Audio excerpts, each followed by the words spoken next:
día para continuar hablando de libros. Y en esta ocasión quiero hablarles de una curiosidad que llegó a mis manos, de manos del mismo autor. Estoy hablando del primer libro, también escritor chileno, eso es súper importante. Seguimos hablando de literatura nacional, literatura chilena. Y quiero mostrarles este libro que acabo de terminar de leer, de Matías Ignacio Lara de Nicola, Recopilaciones recónditas de escapatorias misteriosas. La verdad es que es un título que en principio me pareció largo, pero después leyendo quise buscar esas escapatorias y es bastante curioso porque en la mayoría de estos relatos los personajes no logran salvar y uno como lector queda completamente atrapado. Y también me gusta mucho que en todos estos relatos se han incorporado ciertos elementos que tienen que ver con el ideario popular. Toma historias que conocemos desde la cosmovisión de pueblos originarios de nuestra historia nacional y están presentes. No quiero adelantarles mucho más, pero la historia de los cueros, el tapel y otras más están incorporadas dentro y esto me sorprendió gratamente. Sobre el autor no es mucho lo que te pueda comentar, no explica ni tiene una biografía sobre el autor y eso igual abre como mi curiosidad, me gustaría saber más del autor. Entiendo que es su primer libro, es una publicación relativamente reciente, publicada en el 2022 y tiene una curiosidad más. De estos 11 relatos, cada uno tiene su título y debajo presenta la fecha en que fue escrito. Y esto es súper interesante porque se nota que esto es una recopilación de escritos que tuvo el escritor durante un buen periodo de tiempo, un periodo de tiempo que oscila desde 2013 hasta 2022. Entonces estamos hablando de 10 años completos de escrituras que están en estas páginas, que ustedes pueden pensar que no es mucho, porque estos son un poquito más de 200 páginas, pero les quiero decir esto. El interlineado de la letra del texto es bastante pequeño, así que si ponemos esto en un interlineado normal, que sería una letra de tamaño 12 probablemente, quizás un Arial, una letra que es un poquito más anchita, más fácil de leer, estaríamos rondando entre unas 300 a 400 páginas. Ese es el texto real de este libro, para que tengan una idea de la extensión.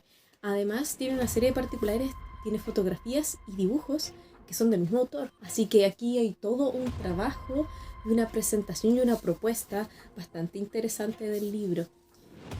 La verdad es que fue un libro que, como les decía, o sea, el libro habla de escapatorias misteriosas. Yo no me escapé de ninguna historia, no pude escapar, los personajes tampoco en su mayoría, y siempre los personajes quedaban atrapados, al menos en el mundo del ensueño, al menos en el inconsciente y también en el mundo físico.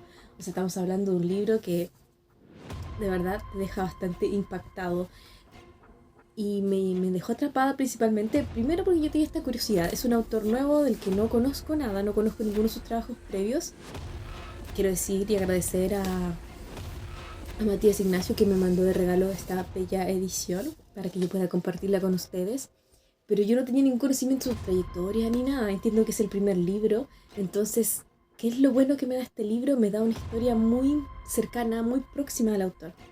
En este libro, en las primeras páginas, se rinde una suerte de homenaje a su abuelo. Y eso es algo muy bello porque contiene dos primeras partes. En este primer capítulo dedicado al abuelo, donde habla de la biblioteca de ensueños. O sea, el título en sí amarra a cualquier lector. Queremos saber de qué se trata. Tiene esta bella presentación y lo antecede una especie de palabras de despedida a su abuelo y que nos habla un poquito de esta persona. Entonces ahí creo que nos da la posibilidad a los lectores de conocer un poquito más íntimamente al escritor, porque es un escrito muy íntimo, muy bello, y Biblioteca de Ensueños es, creo, un muy bello homenaje que el escritor logra hacerle a su abuelo y que, claro, él me cuenta realmente que es un homenaje que él quiso hacerle después de tener este sueño y le pareció tan bello este recordatorio de su abuelo cuando yo no estaba, que quiso escribirlo para que el tiempo no se lo llevara. Y después quiso compartirlo con todos nosotros publicándolo en este libro. Este texto fue el primero que me atrapó, lo leí de principio a fin, fue muy muy emotivo, me llenó de emociones muy bonitas. Pero lo que nadie te avisa en este libro es que todas las 10 historias que vienen después son siniestras. Salvo un poema muy romántico que se encuentra entre medio de esta historia, este poema La búsqueda del cazatesoros. Un poema muy romántico que incluso el autor te explica acá, que dice que tiene relación con el cumplimiento de 8 años con su pareja. Pero salvo este poema, Y el inicio, todos los demás cuentos son siniestros, hay un concepto de terror que no sé si relacionarlo con alguna literatura que yo conozca previamente.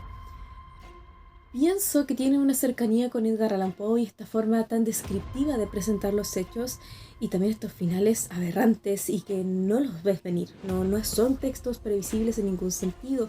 Yo diría que más que relatos, estos son cuentos, tienen la estructura de un cuento, están muy bien planificados, están muy bien escritos.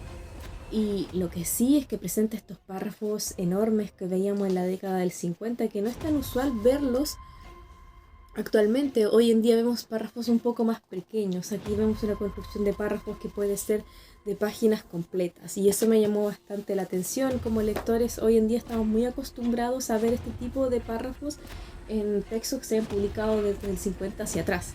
Y aquí lo estamos viendo de nuevo. Es bueno retomar a veces ciertos momentos de la literatura. Se agradece. Se agradece esta nueva presentación, este formato, retomar algo que ya existía y plantearlo de una forma distinta. Entre los diferentes títulos que a mí me llaman la atención, como ya les decía, el primero es un texto que de por sí les va a llamar la atención, los va a atrapar y les va a satisfacer esta necesidad como de saber a quién estoy leyendo. El primer texto, Escapando a través de la oscuridad más oscura, es un juego de terror psicológico, pienso, para el lector y tanto para el personaje. Ninguno de los dos sabe lo que está ocurriendo hasta el final, aunque es un final bastante fatídico. El texto, A través de la ventana, hay que estar con los ojos muy abiertos, eso les diría, hay que estar con los ojos muy abiertos. Me voy a dar la licencia de contar un poquito más de este cuento porque me llamó mucho la atención la escritura, la forma en que se presentan los personajes me parece bastante innovadora. A través de la ventana empieza por un relato donde nos hablan de Carla y Natalia, son amigas, Carla va a ver a Natalia, la puerta no se abre y después logra finalmente abrir la puerta y algo golpea la puerta al abrirlo y tiene una visión siniestra. Ya podemos intuir más o menos de qué se trata. Y después hay una suerte de diario de vida de Natalia que cuenta sus últimos días sin querer. Y aquí nos cuenta la historia de un personaje que ella suele ver, solamente ver, a través de su ventana cuando va a fumarse un cigarro. Es un personaje del que no sabe nada, a veces le parece atractivo, en otras ocasiones siniestro, malvado, petulante. En las últimas páginas de este texto nos van describiendo un modus operandi de esta persona. Y el cuestionamiento de Natalia es si debería denunciarlo o mirar por última vez. Y en ese cuestionamiento se acaba el diario y se acaba el relato. O sea, el resto de la historia se termina de construir acá. Y eso es un llamado del escritor al lector a seguir construyendo una historia que es siniestra por todos los lados. O sea, no veo cómo esta historia pudiera terminar bien cuando ya sabemos el final funesto de Natalia. Por eso yo digo, escapatorias misteriosas. No veo la escapatoria, yo veo finales fatídicos. Y eso igual me gustó bastante. Presagios de una melodía silenciosa. Yo diría que este es un relato ya un poco más tranquilo, si guarda una relación directa con el contenido paranormal, pero nos presenta de una forma un poco más accesible este conocimiento. Un grupo de jóvenes que se acerca a un lugar donde escuchar una música, encuentran en esta iglesia un anciano que toca el piano y produce esta música y nos cuenta una serie de historias paranormales que ha vivido y ha sido protagonista de esa misma historias siniestras, pero dentro de todo un contexto donde podría ser un poco más ameno, a diferencia de las historias anteriores. Acordes del Sol y la Luna me parece que es un cuento que destaca y se diferencia de los demás porque viene a construir una especie de leyenda secreta o mito de la formación del día y la noche. Y la verdad es que me gustó mucho. La verdad me evoca mucho a un texto que yo escribí hace años atrás, El Capitán de la Noche, que es una leyenda del origen del mar y la noche. Entonces me lo evoca bastante, me gustó mucho esa proximidad con mi propia literatura. El Señor de las Arañas. Si usted tiene problemas con las arañas, no lo lea, sáltelo. Yo lo leí y sentí esas miles de patitas recorriéndome en una especie de película de terror. Tiene una percepción bastante cinematográfica, diría un nivel de descripción que podría llegar a ser considerado repulsivo como uno de los tipos de terror. O sea, cuando hablamos de horror, terror y repulsión, hay bastante repulsión en ese texto. Es un texto que me evoca también a muchos escritores que he leído, me recuerda a Gonzalo Reyes, me recuerda a varios escritores, así que una muy buena historia, pero no es apta para todos. Es este poema que les mencionaba al principio, que El escritor te advierte que es un poema que escribió para conmemorar los 8 años de relación con su pareja. Es un poema bastante bello, no me lo esperaba, no esperaba un poema dentro de este libro de relatos.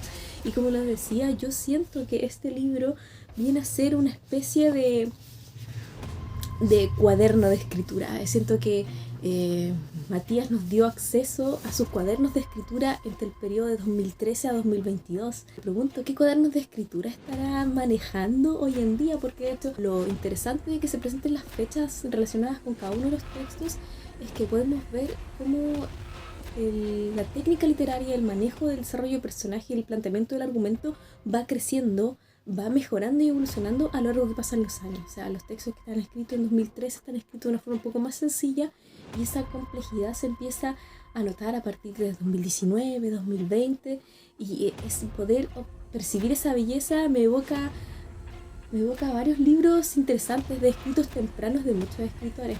Por ejemplo, uno de la literatura que me evocó fueron 2 textos de Jane Austen que se publicaron póstumamente que evocan, se los voy a mostrar, evocan un poco esta idea de textos tempranos. Me hace pensar si estos son los primeros textos de Matías Ignacio Lara de Nicola que se vendrá en un futuro no muy lejano o que estará escribiendo hoy en día. Les muestro los textos que estaba comentando: Sentimiento y sensibilidad y Amor y amistad.